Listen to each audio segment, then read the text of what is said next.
Assalamualaikum warahmatullahi wabarakatuh.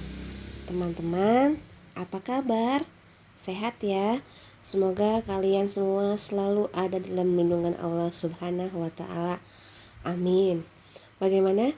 Masih semangat ya? Hari ini kita akan belajar IPA tentang bunyi pada alat musik. Kita melanjutkan dari materi kemarin tentang bunyi.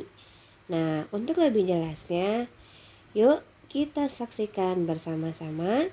Sebelum menyaksikan video penjelasannya, siapkan dulu ya buku IPA-nya, buka halaman 97. Kalau sudah, mari kita tonton video penjelasannya. Sekarang kita akan belajar tentang bunyi pada alat musik. Silakan buka bukumu halaman 97.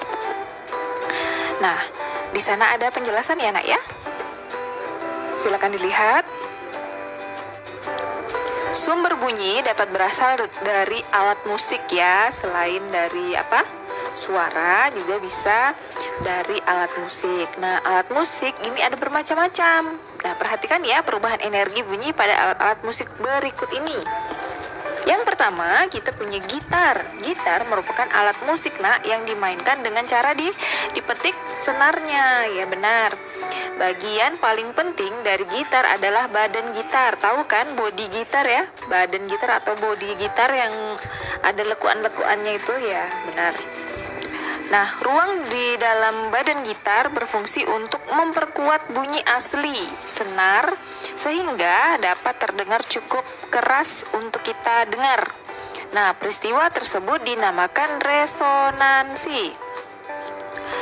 Dalam kehidupan sehari-hari, resonansi bunyi memiliki kerugian. Misalnya apa, Nak? Nah, misalnya bunyi pesawat terbang yang melintas di atas rumah dapat menggetarkan kaca jendela rumah. Nah, jika frekuensi bunyi pesawat terbang sama dengan frekuensi alamiah kaca jendela ini, maka getaran tersebut dapat memecahkan kaca jendela. Kerugiannya, makanya kenapa harus jauh-jauh ya dari misalnya dari bandara, itu jangan sampai dekat dengan pemukiman warga seperti itu karena merugikan penduduk sekitar. Nah, resonansi adalah peristiwa ikut bergetarnya suatu benda karena pengaruh bergetarnya benda lain ya. Resonansi dapat memperkuat bunyi asli suatu benda. Bagian atas badan gitar dan bawah dibuat berbeda, dan hal itu akan mempengaruhi nada yang dihasilkan. Silakan lihat bagan gitar berikut ini ya. Di sana ada nomor 1, 2, 3, 4, 5. Nah, masing-masing itu fungsinya berbeda. Senar gitar bergetar karena dipetik. Lihat poin nomor 1. Nah, di sana poinnya ya, senar gitar itu akan bergetar karena dipetik. Di sana sumber getarannya ya. Kemudian yang kedua, getaran senar menuju saddle atau bridge ya, seperti itu. Kemudian yang ketiga, getaran menuju badan dan ruang gitar.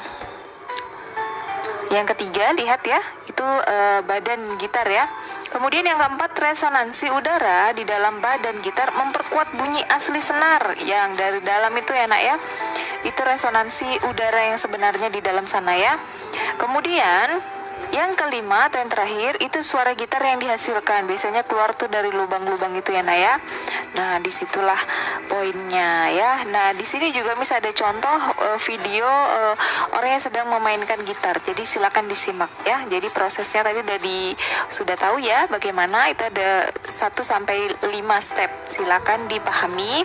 Kemudian ini adalah contoh orang yang sedang bermain gitar dan perhatikan dari mana sumber suaranya itu keluar. Oke?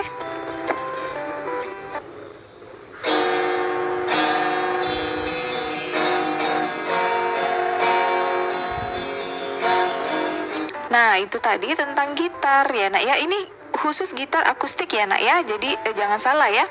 Kalau gitar listrik itu beda lagi nanti sumber bunyinya atau getarannya ya. Nah, kemudian yang kedua ada perkusi ya. Perkusi ini apa? Itulah alat musik yang dipukul ya, Nak ya. Bunyi perkusi atau alat musik pukul ini dihasilkan dari resonansi udara di dalam badan perkusi yang memperkuat bunyi asli getaran kulit gendang. Nah, nanti Miss kasih contoh nih, ada gambar contoh perkusi ya. Nah, bisa dilihat kira-kira begitulah perkusi ya.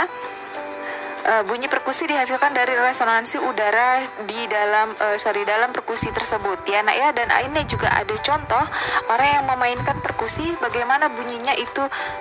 Ini dia ada contohnya, silakan dilihat.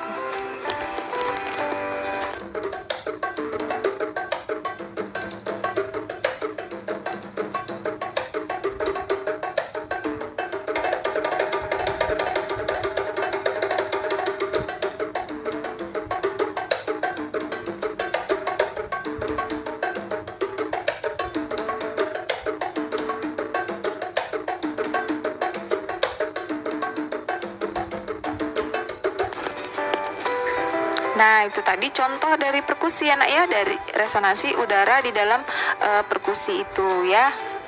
Nah, jadi tadi sudah ada contohnya. Kita ke poin yang ketiga, yaitu trompet. Nah, pernah main trompet nggak? Pasti pernah ya anak ya. Ini tapi trompet asli, bukan trompet tahun baru ya. Mungkin kalau kalian mungkin pernah main trompet tahun baru, tapi ya agak-agak mirip ya. Bunyi trompet berasal dari aliran udara yang mengeluarkan ruang dari ruang tabung trompet. Nah, jadi kalau trompet tuh ada ruang-ruangnya ya. Nah, ini ada fotonya, nanti bisa dilihat ya. Nah, pengaturan nada dilakukan dengan cara menutup lubang-lubang yang ada pada badan trompet. Lihat di sana ada tombol-tombol trompet bisa dilihat. Nah, dari situlah nada-nada pengaturan nada itu dilakukan dengan cara menutup. Nah, jadi nanti nadanya tuh bisa beda-beda gitu ya. Nah, ini ada contohnya biar kalian tahu bagaimana trompet ini mengeluarkan nada-nada yang indah atau bunyi-bunyi yang indah ya. Silakan lihat contohnya.